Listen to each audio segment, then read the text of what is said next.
assalamu alaikum bandiraɓe, on calminama, on juurama, machallah. Min daari jam mon kala ɗo mbawɗon wonde e wonirde. Mi weltare kadi e artude plateau mon yenna yonta hande. No min heyrodirande woni à chaque fois, chaque dimanche yenna. Mi salmini kala yeɓiyanke Pindi TV ha tengte kadi yenna émission mon yonta hande. Donc hande on jimin kadi ko entre nous, inchallah jewtene hunde gandanɗa oɗo saaha ko kañum yenna woni préparation, woni dille mun yenna yahete oɗo saaha yenna. Kono haade ɗum yenna mi rokka yaadiɓe amɓe waɗa présenté wu jaari. Madame Ndiaye, mi salminmama, mi salmini kadi invité meɗen, a wiyama assalamu aleykum bandiraɓe yeɓiyankoɓe Ayaw Pindi TV. Mi salminon to gonnon to gonirɗon. Hande on jii Diary Ndiaye ko Yaye Fall. E so jii Diary Ndiaye tan gandi émission holko haalata dow mum. Madame Ndiaye, mi salminmama. A jarama. Hande noon yenna on jiyani Mauritanien mon. Hande gonduɗen komo gandanɗa en mbattamo présenté hande saabu yenna plateau men yenna yonta hande yenna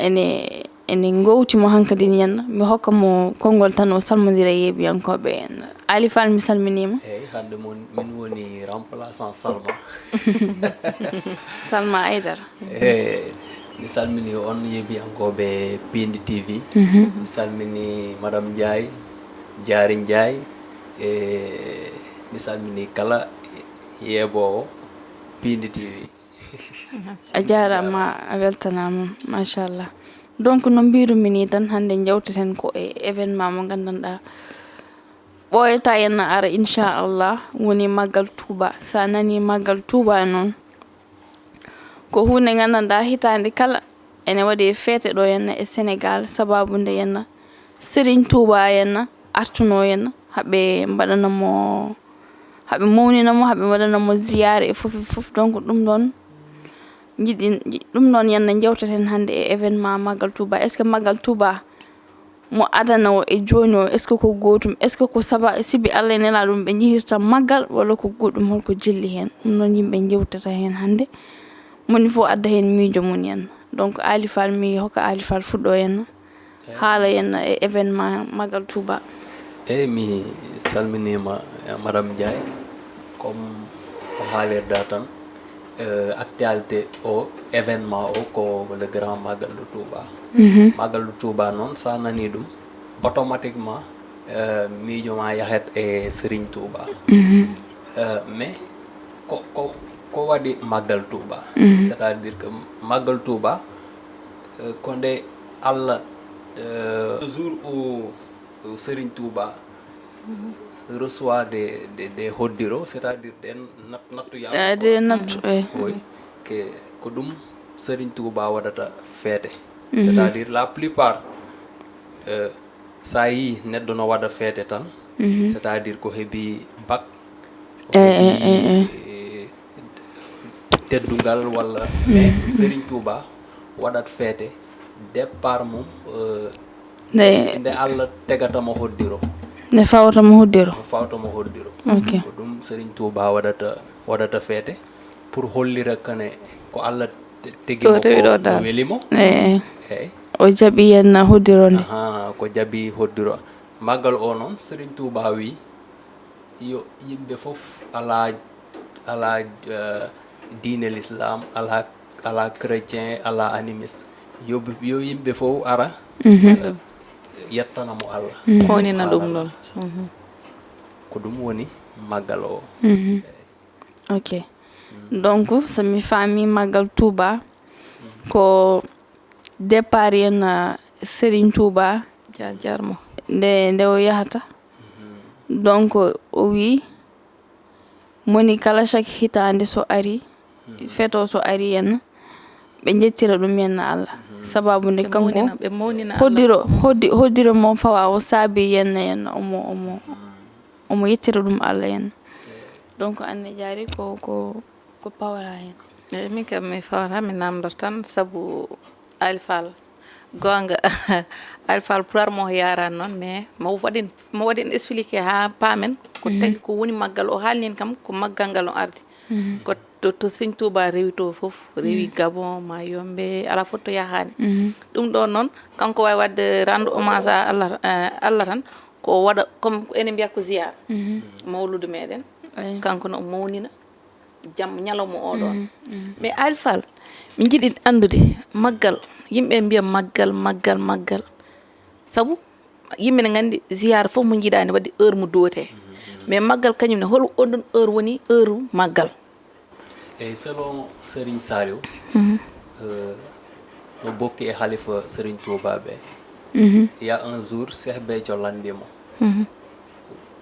quel waxtu woni maggal joni ko wimo maggal ko e côté 9h 10h c'est-à-dire côté 9h et 10h kala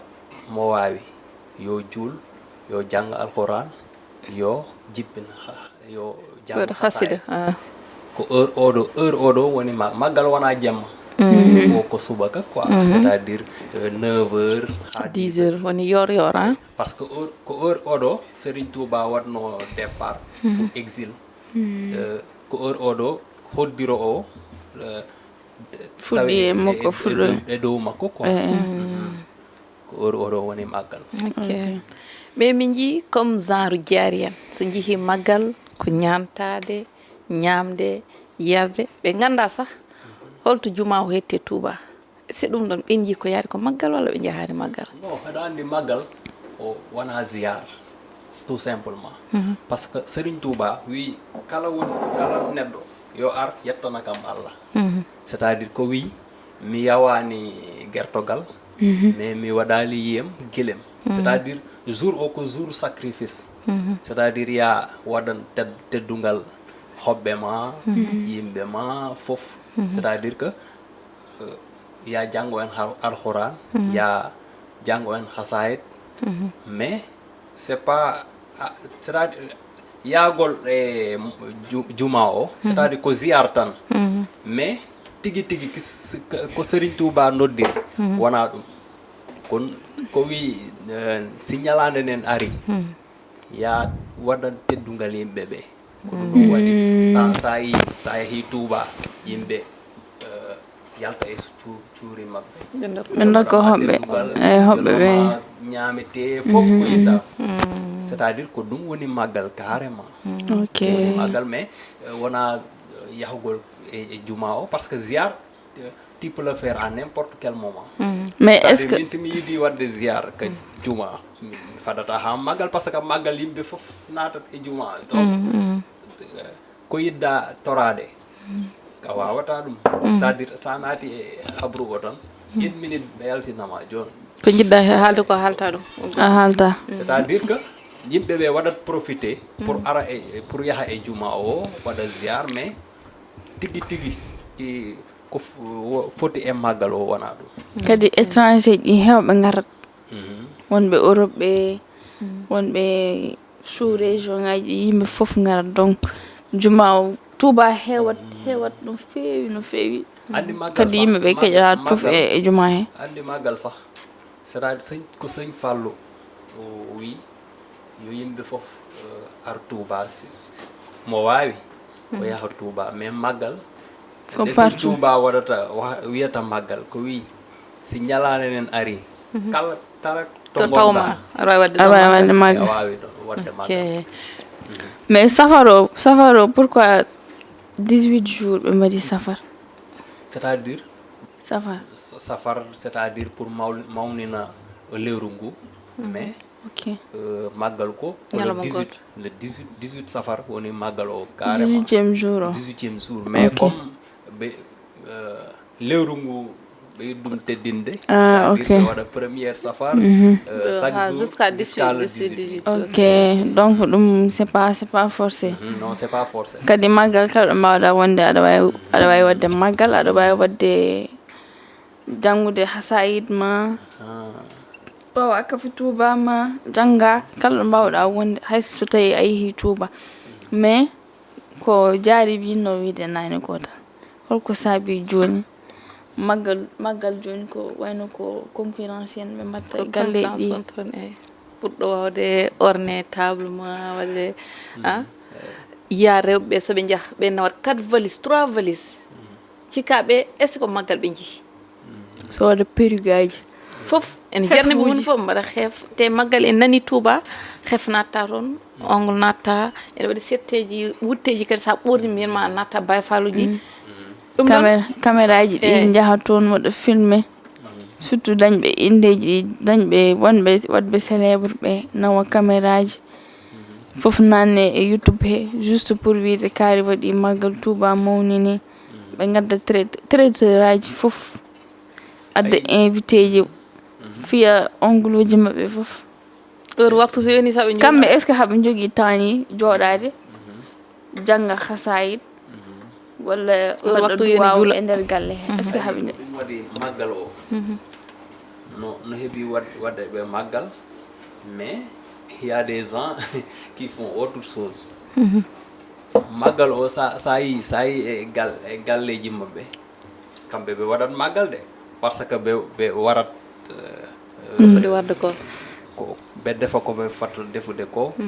ɓe waɗanama teddungal hiɓe waɗa maggal e dow ma an sa yahi ɗon ko hef naɓima toon walla sañse walla snap an ko ɗum heɓata mais sa yiɓe kamɓe hoɗuɓe touba kamɓe chaque année a yiyat hiɓe ɓeyɗo c' est à dire si ɓe hoɗno e cuurel tosogel sa yahi maggal goɗɗo par ce que kamɓe ɓe faami ko Serigne Touba wi ɓe andi ko Serigne Touba wi par ce que Serigne Touba wi chaque maggal Allah andi ko fodor hoddiro ko teginomo mais maggal o chaque maggal ko teranga teddungal hewdi ɗiɗɗi ko waɗata e maggal o donc kamɓe ɓe gañat e maggal o alors que an sa yahi ɗon ko ñamete tan walla sañse kay an maggal hiɗa lando passe par rapport hoɗuɓe touba ɓe kamɓe teddungal o no waɗi sawan bawa mais alfal ene waɗi yimɓe ɓe jahat maggal soɓe jeehi maggal ɓe gari hen dole mbaɗa préféré waɗoyde galle ɓe mbaɗoya galle mbake en so mbi soɓe jeehi ɓe jiiɗi ko resede toon ɓe ɓorno ɓe ɓorto ha jejjita ha ƴeewa a andata joom suudo e wonde invité o e jii ɗum ɗon oɗon probléme est ce que ɓeɗon kadi walla mbaɗeɗa invité mbiya aɗa hefta joom galle aɗa hefta comme ɗum ɗon rek eyyi ko ɗum ɗon an araɗa ɓorto ɓeɗon foof min mbiyam ɓe jahani maggal saabu sa wino ɓe yoɓe janggane fatiya ɓe mbawa janggane fatiya temmuɗo kamɓe nayi ɓe maggal ko wadde puukare en hewɓe ñalmoto après maggal no ñamande mbaɗa ɗumen yo jaa mbaɗa sarmi joom galle o waɗa jaaha mbaɗa sarmi sérigne mbake o ɗum ɗon joni hol sens gonɗo hen andi ko jol fo wi ni gamma ni ras duñu ben c' est à dire que chaque événement ko woni maggal gammo e ziar no heeɓi yimɓe ɓe annduɗa kam mbiɗari ko moƴƴi c' est à dire est ce que kamɓe heɓe waɗi comprendre heɓe faami tigui ko woni maggal est ce que hamɓe par ce que maggal Serigne Touba waɗat yettat Allah ko teguimo hoddiro joni an c' est à dire que chaque maggal par ko hoddirame no ciftorta ha hande non o haali gonga c' est à dire que chaque année pour moi a fotu sah miijade Serigne Touba ko heɓimo par ce que souffrance ji di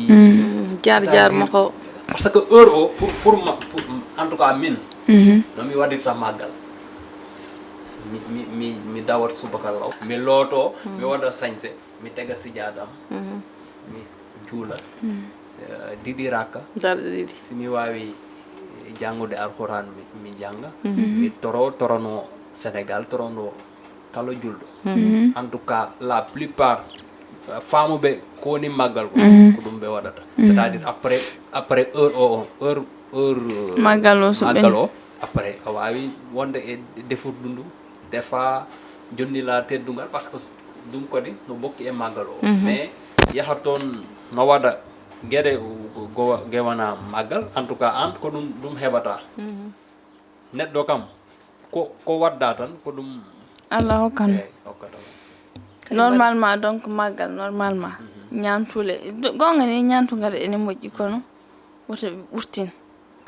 woni ñantor wi que seigne touba ko hoddiro saabi yenna o wi maggal so yonti yenna moni fo yo duwono hoore mum jangga alqur'an e fof normalement chaque année yimɓe ponno ko wadde noon comme exemple o wi ko yo yimɓe mawnin Allah kay saydi mawni ɗum nan ko julde e ñaagade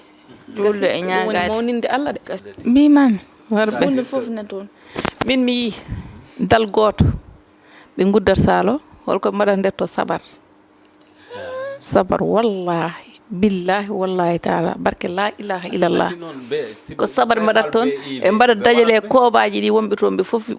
wima ɓuur wawde amde fof wi ko oɗo min ɓuurma wawde amde tampude fof ko ni ɓe gudda ɓen mbiɗa wawi wiide ko mbiyata ko gonga seigne touba haalino ñamde e yarde haalino fof mais holko adi ñamde e yarde nde saabu mo yiiɗi sa ñaami haari jetta Allah calguinɗa ha laaɓa joɗɗa e sodiare ma juulɗa ñagonɗa kadi gaddude sababu ɗum ɗo no dal seigne touba gaddude sababu o ñagonɗamo mais kono wona wiide ene waɗa pukare mbiɗa ɓorno mbiɗa ɓorta mbiɗa ƴeewa est ce min fadɗi joom gallo walla gallo joom ɗum ayi waɗi heeɓa gara sa ayi aɗon kadi andude hol gonɗo ko alifal wi ko wonɓe tubaɓe kamɓe ɓe gandi koye mabɓe ayi arɓe ɓe ko ɓen lefti ɓen lori saabu so gorko yiiɗimo o resanimo o addanimo galle makko ko zéro ay gaddaɗo gallo pawaɗo to foti faweɗo on foti wiide ne waɗa pukare dal kono an guinvitaɗo poɗɗa tan joɗade jonde guinvitaɗo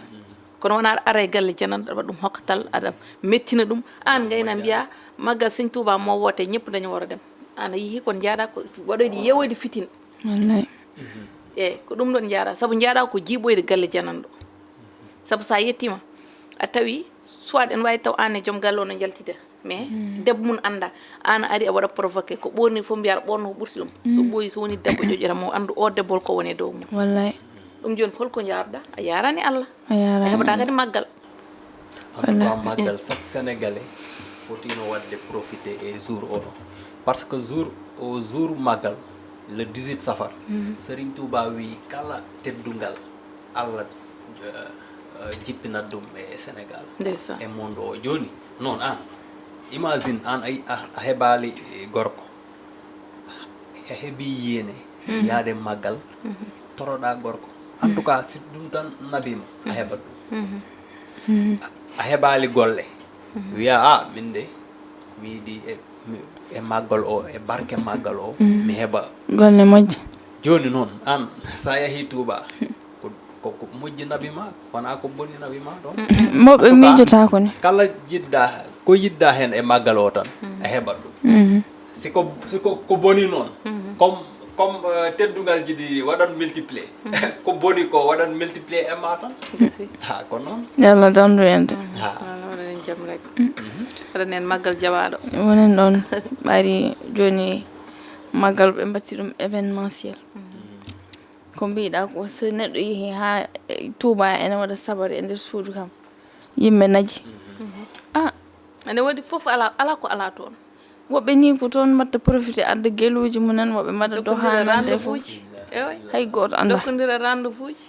tellement mbiyami ko maggal yoni tan yo jaa randu yo dokkodira rendez-vous Touba andi neɗɗo kam si boni tan boni sa boni tan a boni ayiya jikko suuɗata yaaɗo makka wona e nder hôtel waɗata goto farata ko noon tan ayi makka pour moi sa yahi toon sa arti yimɓe ɓe wat fotuma yurmude par ce que makka ko coono musede tampere woni toon ayi yaaɗo makka arta waɗa leere waɗa belli o waɗa goto farata ko noon tan ala mi famani so yeehi makka o foti ko leerde o foti ko ɓawlude au contraire min babam de iwi makka men woyi parce que non sa darimo tan anda o hemo tampi donc ko tampere woni mais est ce wona âge mo yarno walla ɗum wona âge babam nde yahata makka ko 2006 ko jeune mais ko waɗi ko foti wadde toon mais yaha makka nata e hôtel taala kilim ala e ɗum soɓe garti ɓe jogui droit foftade a famani de wi woɓɓe jahat makka garta e fof arandi aduno orwi ɗum wawata wonde walla ɗum wonta kala ko jiiɗani wonat ko jiiya walla nana kono kala ko miida e aduna woni ko moƴƴi woni ko boni ene woodi e sa yeehi hunde taw annoma tan ko moƴƴi ko keɓata mais tant que mbiɗa ɗo somi ari ɗo jimmiɗan ko porfidde ko boni a heɓat ko boni ko ɗi yahoɓe ha makka ni gujja noon yo Allah yafo ɗum ɗon Allah weejnata rek walla jaha nawa liggey duñu benn i walla neɗɗo yaha ha makka nawa liggey toon ene won babiraɗo goto nanga ene nawi mala ho ceernaji mo dahulu o nawi toon dabreje o nawi liggey kewɗo police aɓe nangimo ɓe mbaɗi mo tour ko barateɗo ko pateɗo pendre walla ɓe taƴa hoore makko toon ala masala ala toon mais alfal maggal ngal ari 18 safar gondena Sëñ Touba wi ko Sëñ Touba wi Allah e nelaɗo liggonto gurdam makko fof ko ɓen o liggoni ande honɗum woni hadim rasoul woni liggotontoɗo nolaɗo sallallahu alaihi wasallam hadim rasoul mais woni walla bandiraɓam Baye Falluji mbima mi juulani mi horani somi maayi mi yaha aljanna Sëñ Touba woni garante walla Cheikh Ibra Fall woni garante am est ce ɓeɗon min mbiyami est ce ɓe majjani kadi andi ɗum kam comme min mi wonali islam o lokka ame ka Baye Fall attends min mi juulat min juldam min intéressé mais si neɗɗo wi kam juulade min mi wawali mo blâme parce que an hay sa wimo juul nangam a bonnat tan o juulata demgal ma parce que kam ko y a des croyances neɗɗo ko gami a wawali hen haydara en tout cas min Ali Fall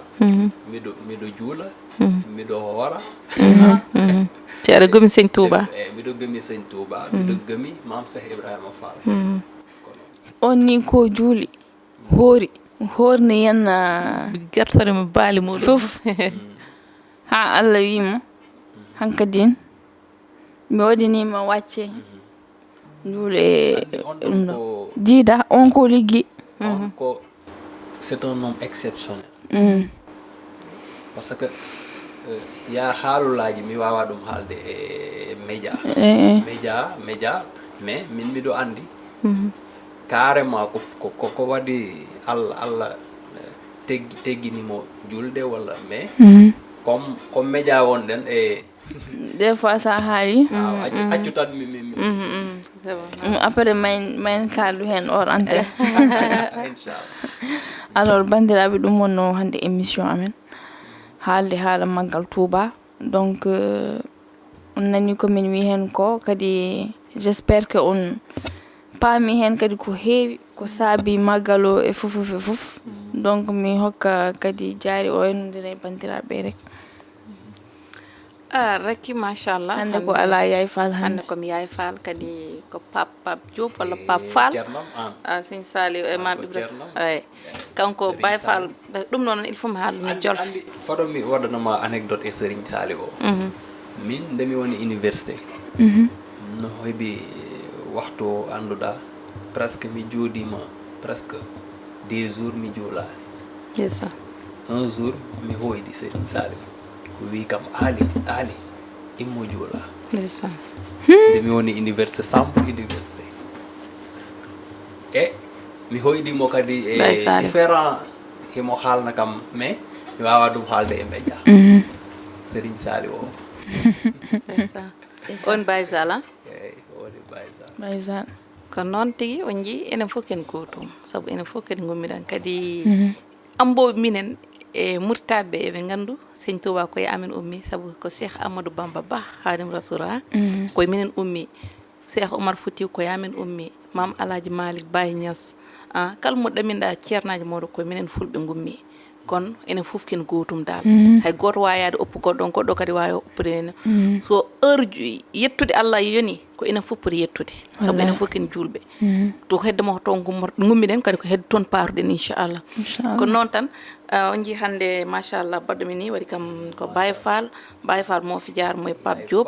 nena moom nena jayna santam moom nena Baye Fall Pape Diop la tudd mais Pape Fall lañ koy woowee moom moo ma solal moom moo dafa li yëpp dem ba ma ko waxee émission bi moo ma jox lépp nag wax dëgg yàlla kontaan naa Fall Diop borom ñaari sant yooyu noonu allahumma amin yàlla nga am màggal bu nangu sëriñ bi teeru la waaw kay parce que yow sa xol moom dafa rafet macha allah ba ma la xamee yàggul mais da mel ni xam naa loolu yàgg sama soxla yëpp nga ci taxaw rek ko ɗum wonno émission min hannde on jii hannde jaari Ndiaye Baylo boɗejo debbo mo hawre hawningue walla debbo mo padalal wursiri di ayel tambatu debbo kadi mo magama e litam tan woni from Mauritanie ha dimanche inchallah a jarama Ali Fall ane eyyi mi yettat on par ce que ko waɗɗon ko no moƴƴi quoi le fait que safar o ara en tout cas ko yo Allah yoɓu on e barke Serigne Touba amin mi salmini caméraman men Djiby Dieng e liggottoɓe Pindi TV fof Babou Salidia fof mi wiya tan maggal yimɓe ɓe foti wadde gëstu Serigne Touba parce que Serigne Touba c'est un homme universel nde o immi e toddiro ɗo fawaɗo c'est-à-dire son retour